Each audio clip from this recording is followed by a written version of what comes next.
Sisaphiwa lethuba leli nje nami ngawufakazela Jesu lo ingosi. Amen ke bazalwane. Ngiyintombatane lekholwako. Ngiyamesaba uNkulunkulu. Ngendele umusa etinsuku into ekuphila kwami. Amen ke bathandekayo. Ngiyeva abantwana baNkulunkulu bayafakaza la. Sengimkhohliwe babe losuka lathi MC wami umdoshile. Amen ke bazalwane. Ngiyeva ukuthi uthi sikhona siyakholwa singemantombatane. Amen bathandekayo. Lokho lesikhulumako akusikole lesikuphilako. Inkosi yemsayinibusise uqinisile kulesinye isikhathi usewesabe nekufakaza ngoba nabasha bakhuluma into base baphila lokunye. Amen ke bathandekayo. La ngivama ukufakaza khona ngithi livangeli lami lengalithola lifanani nalamanye. Amen bazalwane. Ngoba livangeli liyaphilwa alikhulunywa. Inkosi yemsayinibusise basinzisiwe bantu kodwa badalele emakhaya njengemakati. Amen ke bathandekayo. Ngithi mina lelivangeli nangabe uyintombatane lifundzisa kuhlala, lifundzisa ukuthi phatha nasemangweni bafakaze ngenkolo. Amen ke bazalwane. Amen bathandekayo.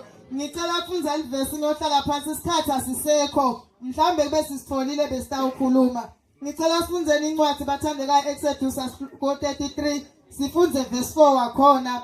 Lo munye angivulele incwadi yaMateyu 3 sitawufunza verse 7. Ngivile incwadi lekhulumela ngeke inkosi ikhulume ngokuthi uNkulunkulu walithanda live kangaka waze wanikela ngendvodzana yakhe letelwe yodwa kuze kuthi loyo naloyo lokholwa ngiyo angabhubhi kodwa abe nekuphila lokuphakathe. Amen bathandekayo. Inkolo bazalwane iluthando. Uma ngabe uthando lungekho akusiyo inkolo. Amen bazalwane. uNkulunkulu wasithanda sonile. Wasithanda singayo yonke indlela.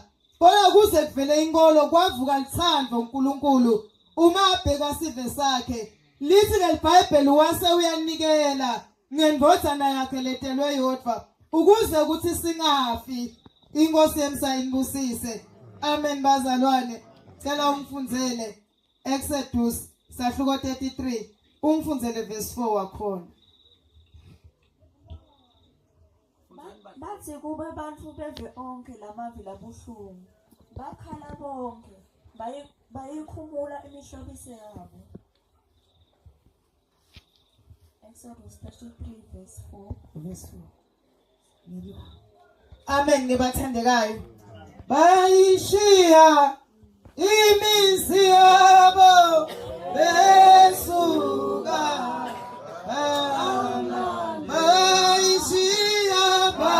bayishiya imizi yabo besuka.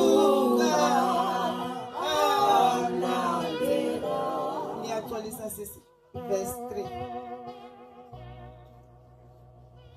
Niye kulelive leligcwele lobisi neluju lwetinyosi. Kodwa mina ngingeke ngihambe nani ngenxa yebulukhuni benhloko yenu. Ngingahle nginibhubhise nonkhana endleleni. Ngicela ungifunzeleke lo Mateyu 3 verse 7.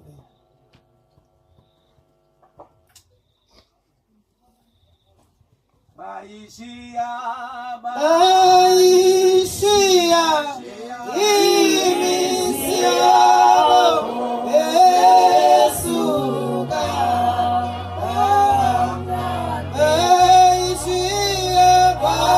Bayishiya imizi yabo besuka.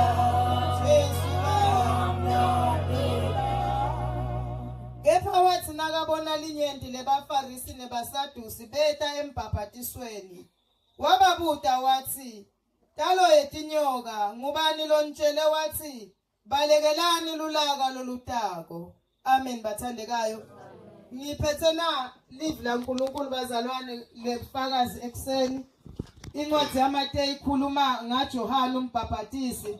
Lapha eqaleni lithi beka memeta athi phendukani ngoba umbuso kaNkulunkulu sowusonzele. Amen bazalwane.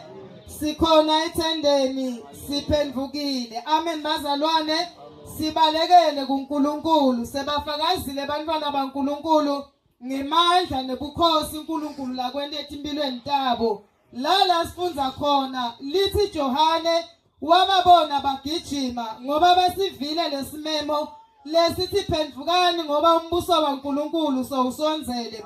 Lithi ke iBhayibheli bamuva bagijima beta embhaphatisweni, kodwa ke abazange bagijimele kuloNkulunkulu lophakanyiswako kwekuthi balekelani kuye ukuze lulaka loNkulunkulu lunganitholi. Inkosi yemsayinibusise. Lithi mabafika kuye akazange ababhaphathise, kodwa wabachazela ukuthi abamukele lensinziso ngoba kubalekelwa esontweni. Akubalekelwa la kuhlanganyelwa khona, kodwa ke kubalekelwa kuJesu. Uthi ke ntalo yetinyoka ngubani lonibonisile lolaka lwaNkulunkulu? Nangabe nibonisiwe, vetani tithelo letikhombisa ukuthi niphendvukile. Inkosi yemsayinibusise. Amen bathandekayo. Sikhona abazalwane insinziso siyiphethe, siyemukele, sishunyayelwe emasontweni.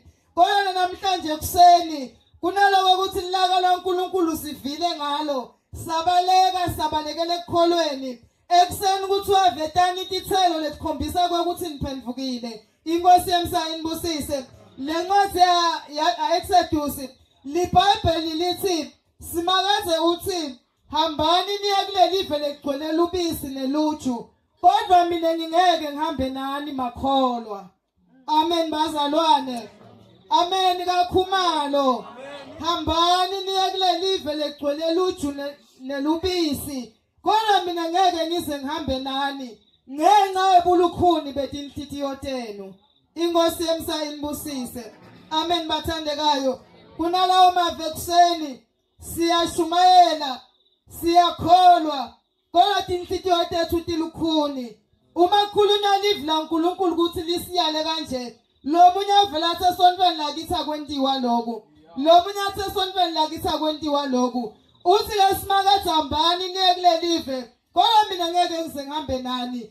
Uma uqhubeka ufunza Abrahama uthi Nkosi na ungahambi nathi asisuki la. Inkosi yemsayinibusise. Amen bathandekayo. Nasekuseni khona lokhu kwekuthi sesigijimile saNkulunkulu, dikhona intithelo letikhombisa ukuthi siphendvukile. Inkosi yemsayinibusise.